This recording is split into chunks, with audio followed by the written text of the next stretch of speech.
Howdy, this is GCD. Today I'll be showcasing two Infernoid decks. And before we get into this, I must warn you, to anyone watching this video who suffers from lactose intolerance, you have been warned. These two decks contain incredibly high cheese content, and I cannot guarantee your safety should you continue. So please, leave now, or suffer the consequences. Warnings out of the way, these decks are incredibly gimmicky and, as I've just said, super cheesy. The first deck is one with 0 Decatron, and the reason for it is because Decatron is a target for Reasoning and Monstergate, which is normally good, but in this instance we want only one target, which is Destrudo. And the reason we play Destrudo is because it puts itself at the bottom of our deck.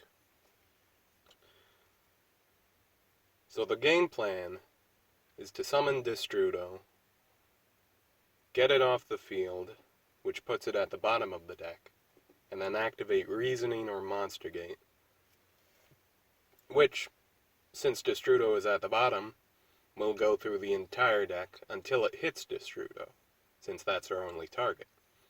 Thus, you mill your entire deck, hitting 1 billion Infernoids in the process, and 3 wolves, which isn't half bad.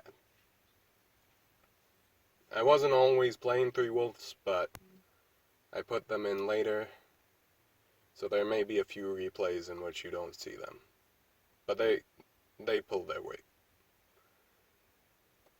So you go first with that, you get 1 billion Infernoids in the grave, and then you just link climb until you make an impossible to destroy impervious link board that no man alive can hope to overcome.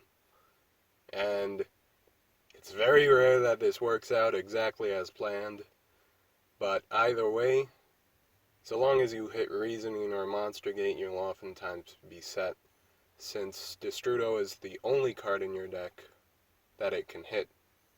You've got a good chance of just milling quite a few cards for your Infernoid link plays. And the second deck, which is similarly cheesy, is a Chain Material Necrofusion Infernoid list.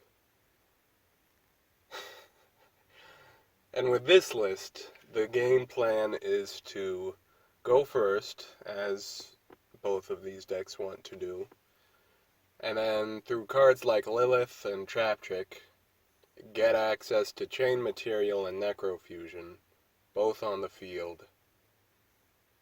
And then as soon as your opponent's turn starts, you flip both Chain Material and then Necrofusion, which lets you fuse for 10 into an Infernoid Tiara, who, if you were unaware, when it's fusion summoned using 10 Infernoids, with different names, will kill your opponent's entire hand.